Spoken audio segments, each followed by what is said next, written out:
All right, let's talk about something every single dungeon master knows. I mean, you've been there, right? You've set up this incredible scene, the tension is perfect, you lay it all out for your players, and then, crickets.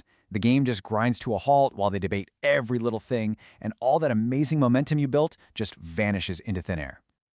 And then you hear it. The words that every DM dreads, the question that tells you you've lost them. So, what are we supposed to do? It is so frustrating. But what if I told you the problem isn't your players? Because here's the thing. That stalled out game, it's almost never a player problem. It's a scene design problem. And that is fantastic news, because that's something we can actually fix. So today, we're going to break down exactly how you can design scenes that practically run themselves, pushing players to act without ever stealing their freedom to choose.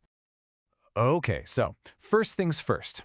Before we can start building these amazing scenes, we have to play doctor a little bit. We need to diagnose why players get stuck. Why do they avoid making a decision, even when the path forward seems so obvious to us behind the screen? Well, it really comes down to this thing called analysis paralysis. Think about it. If you give them a bunch of options, and they all seem kind of safe, there's no urgency. If all the options are super vague and unclear, they're terrified of making the wrong choice. But here's the biggest one. If there is no cost, no consequence for just waiting around and gathering more and more information, they're gonna do it every single time. And why shouldn't they? It's the logical thing to do. So this is the big mental flip we need to make. Our goal is not to force them into a specific choice. Our goal is to design a situation where doing nothing is in itself a choice with its own consequences. We have to make inaction feel like inaction.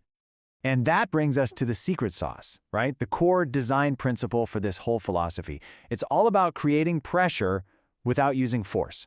You're not shoving them down a hallway, you're building a scene that has its own gravity, its own momentum, that naturally pulls the players toward a decision. So, what are the secret ingredients? Well, the first invisible element is a limited window. Now listen, this does not have to be some big cheesy countdown timer on the table. No. Think of it more like a living, breathing situation. If the players wait, the world changes. The guard patrol's route adapts. The informant they need to talk to gets on a boat and leaves town. The opportunity just disappears. The second ingredient is making sure your outcomes are mutually exclusive. This is huge. It just means the players can't have their cake and eat it too. If they choose to save the orphanage on the north side of town, they simply cannot also stop the heist on the south side of town. It makes their choice matter, because they know picking one path means giving up another forever. And finally, maybe the most important piece of the puzzle, the stakes have to be visible. It is not enough for you, the DM, to know what happens if they wait. They have to know. They need to be able to look at the situation you've presented and answer a simple question. Okay, if we do nothing, what bad thing is going to happen? Now, I can hear what some of you are thinking. Wait a minute, isn't this railroading? And the answer is a big, emphatic no. This is not railroading. This is realism. The world doesn't just hit a pause button because the party is having a 10-minute debate. You're not forcing them down one pre-written path. You are showing them 3 or 4 or 5 valid paths, and you're just making it clear that standing still at the crossroads is also a path, and it has its own destination. Okay, so the theory sounds good, right? But how do we actually, do this? How do we put it into practice in our game prep tonight? Well, it boils down to a really simple, practical 3-step method. It's this easy. Step 1, design the scene as a situation, not a plot point. Step 2, figure out what happens if the players just walk away. And step 3, give them information that's just a little incomplete, but totally actionable. Let's break those down. So step 1 is all about a change in mindset. You stop writing plot points like, the players must confront the cult leader. That's an order. Instead, you design a situation. Okay, the cult is in the middle of a ritual. Most of the guards are distracted. The leader is vulnerable, but only for a little while. See the difference? One is a to-do list. The other is a dynamic opportunity. Step 2. This is the acid test for your scene. You have to ask yourself this one critical question. If the party turns around and leaves, or if they just argue for 10 minutes, what changes? And you have to be honest. If the answer is nothing, then the scene is broken. It's dead in the water. It will not force a decision because the world is literally waiting for them. The world can't wait. And for step 3, we need to understand a really key difference. We want to create tension with uncertainty, not frustration with confusion. Confusion is when your players have no clue what to do or what's going on. That's bad. Uncertainty, that's the good stuff.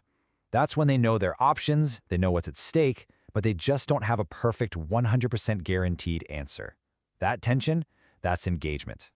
Okay, enough theory. Let's put all the pieces together and see how this framework actually works in practice. A real-world example will make this whole thing click. So, picture this. The party has discovered that a local noble is secretly funding a rebellion, and tonight he's going to be attending a big public festival. Right away, this dynamic situation presents them with several different, mutually exclusive options. They could confront him right there in the open, super risky, but it could expose him to everyone. They could use the festival as a cover to break into his house and find proof. Safer, maybe, but he could be destroying that evidence right now. Or they could play it cool and try to follow him home afterwards. Stealthy, but he might just give them the slip. Notice how none of those is the right answer. They all have pros and cons. But the most important element is that invisible pressure, that limited window of opportunity. So, what happens if they sit there and debate these three options for the next hour of real time? Boom. The festival ends. The noble goes home. The unique opportunity presented by that exact moment, it's gone. It is vanished. By doing nothing, they made a choice. The world moved on without them.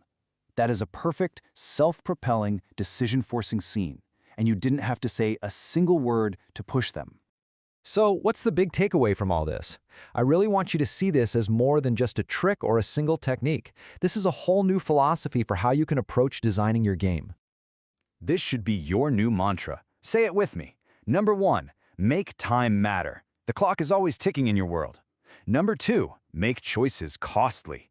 A yes to one thing must mean a no to something else. And number 3, make inaction visible. The price of delay should be something the players can see and understand. So the next time your session hits a wall and your players are stuck in that loop of indecision, I want you to resist that urge to nudge them or push them. Just take a breath, look at the situation you've created, and ask yourself, have I designed the scene or just a plot point?